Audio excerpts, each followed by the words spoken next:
I'm medievalist Professor Dorsey Armstrong. Let's take some questions from the internet. This is Medieval Support.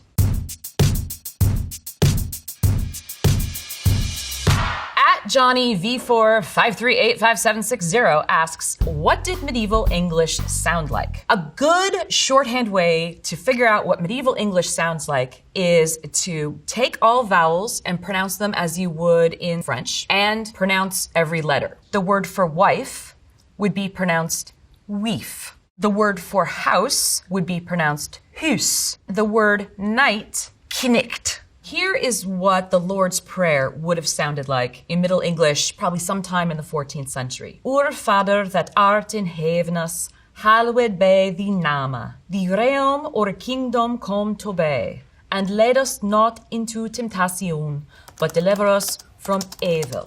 At Caffeinated Days asks, why was it called the Middle Ages? How do they know when the end was? The name Middle Ages was given to that period by people who came much later. And the middle that they were thinking of was the period roughly from about 500 to 1500, after the fall of the Roman Empire and before the Renaissance. Around 1000, there is an increase in population, and so we call this period in between, say about 1000 and 1300, the High Middle Ages. This is when the university system comes into existence. This is when those beautiful cathedrals are all being built. It really is a golden age in the medieval period. At Before We Kiss asks, wait, the Game of Thrones Red Wedding really happened? It's well known that George R.R. Martin borrowed liberally from medieval history. The Red Wedding itself is based on Scottish history. In 1440, the young king of Scotland invited the young leaders of the Douglas clan to dine with him. When you're invited into the feast hall, you dine with the king. The code of hospitality should maintain that no ill can come to you. And instead, they were betrayed and beheaded. Like in Game of Thrones, much of the contest over the throne has to do with rival factions that maybe to some degree or another are related to one another. George R.R. Martin took as his template for this the late medieval conflict known as the Wars of the Roses. You have the Lancaster cousins against the York cousins. And in the show, the Lannisters have a name that sounds very much like Lancaster, and the Starks with their one-syllable name. That name chimes nicely with York. As far as characters go, the Mad Targaryen king would seem to be a pretty clear analog to King Henry VI, who suffered bouts of madness. Cersei Lannister very much resembles Margaret of Anjou, Henry VI's queen. Her son was probably not the son of Henry VI. Henry VI himself commented that he could not remember when the conception had happened and that it must have been a miracle. This, of course, seems to be very much like the situation with Cersei, whose children are not that of Robert Baratheon, but are indeed the children of herself and her twin brother, Jaime Lannister. At Solis Comrade asks, do I have narcolepsy or do I just have the natural sleep cycle of a medieval peasant? Sleep in the Middle Ages was very different from sleep today. People in the Middle Ages generally slept biphasically, which means in two stages. So there was what was called the first sleep. If you're in a natural sleep rhythm that does not have any exposure to unnatural light, you will fall asleep when the sun goes down. You will sleep for a few hours, and then you might get up, maybe around 11, midnight. You might do some chores. You might have sex. You might visit your neighbors. In early castles, the lord and lady usually slept in the great hall behind where they would sit at table for great feasts. All of the king's retainers and loyal warriors would also sleep in that same room. There might be a screen separating their sleeping quarters from the rest of the hall, but there was not a ton of privacy. Then, usually around 2 a.m. or so, you might enter what's called the second sleep. And this sleep would go until the sun came up and you would arise and get ready to do your chores or your work for the day. It's not until the advent of electricity and people are able to work longer hours and they need to compress their sleep into one single block that we see people sleeping, say, from 10 p.m. to 6 a.m.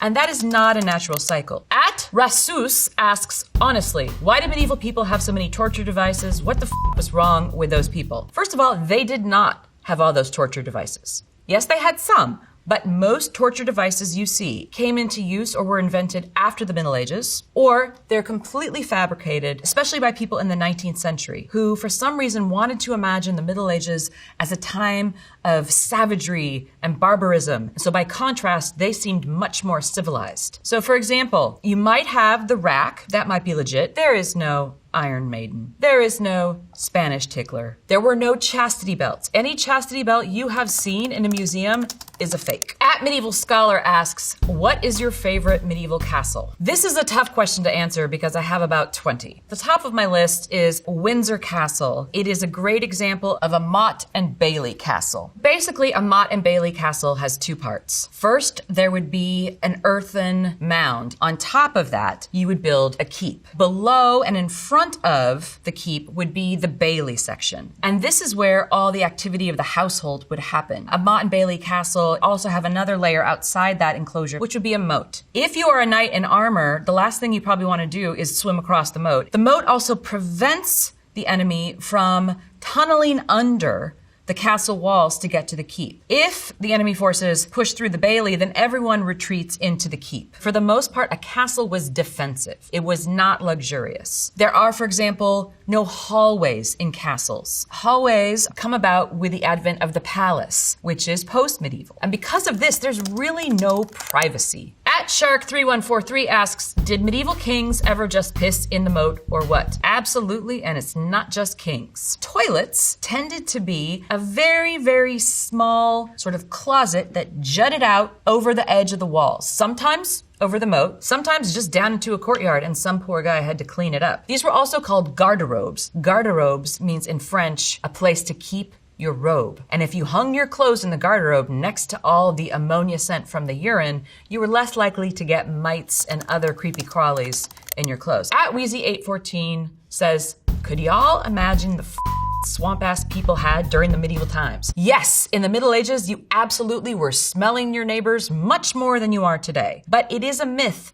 that they were completely unsanitary. Plenty of medieval cities had bathhouses where a caller would go through the streets announcing when the water was hot. In certain medieval communities like Strasbourg, if you were a civil servant, part of your salary went towards being able to use the bathhouse once a week so you could get clean. It did smell bad, there were open sewers, but it was not as bad as some people might believe. At Caveman Paints asks, how did humanity survive the Black Death without vaccines? They did not. Most of them died. If we look at the mortality rate for the Black Death, we see that it's something like 80%. And that means if you contracted plague, you had maybe an 18 to 20% chance of surviving. Otherwise, you were dead. The first big wave, which was about 1346 to 1353, wipes out half of the population, we now estimate. The population didn't have any chance to rebound because plague kept coming back over and over again up until 1721. And by the way, if you have seen images that supposedly represent what plague doctors looked like in sort of a primitive hazmat suit, no one wore those plague masks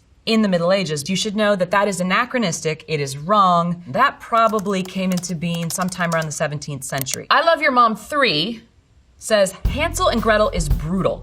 Did parents even love their children? Infant mortality was so high in the Middle Ages that you might think there's no way medieval parents could attach any affection to children who were very likely to die. Evidence now shows that medieval people seem to have loved their children just as much as modern people do, that they mourned when they died, that they worried over them when they were sick. Infant mortality rates before the first year of life are somewhere around 80%. But if you made it past age 5, there's no reason why you couldn't live into your 60s, even 70s, and in some cases, 80s. The rate of infant mortality skews lifespan averages in the Middle Ages so that it looks like totally healthy people are walking around and at age 35, they keel over and die. That's not the case. Since you mentioned Hansel and Gretel, this story and other stories like Red Riding Hood have one purpose: to teach your children not to go into the woods. Dangers in the woods include, for example, wolves. That was a very large danger. On the continent and in England, you also have all kinds of outlaws living in the woods. They made their living by thievery, looting, and all kinds of other unsavory practices. At Strongbow Beleg asks, I must ask, Did medieval artists actually know what animals look like? This image is from the Aberdeen Bestiary. These are cats. Yes, indeed, they did know what cats looked like. We know that they had cats and that cats were acting then like cats do now because we have evidence of paw prints walking across medieval manuscripts. We do have a medieval manuscript in which a cat apparently peed on the page and the monk circled it and noted which cat had done this to the manuscript. The way things were drawn or rendered was not meant to be a realistic representation. It was meant to be symbolic, flat, 2D, and often would have lots of signals or clues that had hidden meanings, especially in manuscript illuminations. And if you're going for a three-dimensional, realistic portrayal, that's not quite as easy to do. At Agna Ponks asks, how boring would it have been to be born in medieval times? What the hell did they do for fun? They played all kinds of ball games that would involve kicking or hitting something like an inflated pig's bladder with a stick, lawn bowling, where they would roll smooth stones to knock someone else's ball out of the way. They also played board games. There's a game called Fox and Geese, that's sort of a strategy game. And they played chess. Here we have an example of a chess piece from the famous Isle of Lewis chess set, which was fashioned out of walrus ivory sometime in the 12th century. At Atothid asks, did medieval court jesters actually exist? Seems fake. Does seem fake, but it's not. Court jesters absolutely existed. They provided some much needed entertainment, both for the king and for nobles assembled at court, especially on feast days. One famous court jester who was at the court of King Henry II was asked every year during the Christmas holidays to put on his signature performance, which was a leap, a whistle, and a fart. But jesters, or fools as they were sometimes called, might be there just for entertainment, juggling, antics. Others might be the individual who was the only individual who could speak truth to the king without fear of getting beheaded. Because this position of fool or jester was meant, on one level, not to be taken seriously, these individuals could get away with giving the king advice or information or saying things that other people at court just could not. At Kenzie X Little asks, how the did jousting become a thing? Jousting started out as a very necessary, pragmatic activity that was to train young knights for warfare. Over time, however, jousting became something of a spectacle, and this eventually developed into the full-fledged tournament, one of which we see in the beginning of House of the Dragon. The basics are there, two knights riding at each other on horseback with a very small barrier in between to keep them to either side of what are known as the lists. House of the Dragon has some of the lower classes there. This wouldn't have been the case in the Middle Ages. This was really something that the upper classes attended, and the lower classes might be present as food vendors or sellers of other goods outside the tournament arena, but not inside. Boydell and Brewer asks, did you know that in medieval England, animals could be tried and convicted of crimes? There are records of animals being taken to court. And yes, indeed, there are. If an animal had caused damage to crops or to other livestock or had injured a person, very often the animal could be put on trial. And in this case, they were often thought to be possessed by Satan when they did these terrible things. Even more interesting than animals on trial, though, is the case of animals who became saints. In 13th century France, there is the story of the sainted greyhound. And this is a story in which the lord of a castle leaves his young son in a cradle while he goes out hunting. And when he comes back, he finds the son's room is a disaster. There's blood everywhere. The cradle's been overturned. The dog has blood on its muzzle. And so the Lord thinks that the dog has killed his son, so he kills the greyhound, flips over the cradle and finds that in fact what the dog had done was protect the child from a snake. And the Lord feels so bad that he creates a shrine to this greyhound. And her name is Saint Jennifer, and pretty soon she becomes a local patron saint to children. And a little bit later, the Catholic Church said, no, you are not allowed to have animal saints. What is wrong with you people? At Neffley's Stuff asks, was there a real King Arthur? Maybe? In about 1191, the monks at Glastonbury Abbey claim that they have found the grave of King Arthur. And the monks report that in the coffin they discovered there was a very large man who had died from an axe blow to the head. And they know it's Arthur's grave because on it is this leaden cross. And in Graved on the cross in sort of very early script, here lies buried the renowned King Arthur in the Isle of Avalon. Now, in the 20th century, archaeologists excavated where the monks said they had dug, and they found out that indeed they had excavated someone. Whether or not it was actually King Arthur, we don't know. The cross itself has been lost. One clue that works in favor of this is the spelling of Arthur's name, Arturius, which is a really early spelling. If you were going to dummy up a cross to say you found the grave of Arthur in the 12th century, you'd probably spell it Artus. Also, the shape of the letters seem to be earlier than 12th century, although again, that could be part of the forgery. At Xavier Torch asks, did medieval knights name their swords? Because that's big in fiction. In the medieval tradition, the most famous sword is Excalibur, which belongs to King Arthur. Other medieval individuals who had actual named swords include Charlemagne, who had Joyeuse, his nephew Roland, Durandal. Some of these would be passed from generation to generation, and that's one reason why they would have names. Physical objects, such as the sword, would help to identify that person as the new head of the household. At Irene CBGV says, why did the Vikings attack? Why these farmers and fishermen suddenly decided to go looting and pillaging has to do with the possibility that maybe the farmland they were working was no longer quite as fertile, and perhaps population had increased to the point that you had what's called this youth bulge, where there's too many young men and not enough for them to do, whatever the reason. At the end of the 8th century, the Vikings start to move out from what we think of as their home territory here in Scandinavia. All of these blue pins on the map indicate places where they either set up settlements or they raided frequently. They made most of their money looting Christian churches and monasteries. The Vikings were not Christian, so they didn't know what these big structures were full of men who couldn't or wouldn't fight, except for they seemed to be full of lots of nice, shiny things. They sailed up the Seine and attacked Paris, made it all the way to the Middle East. And if we go back to France, this area is Normandy. Why is it called Normandy? Because that is where the Northmen settled.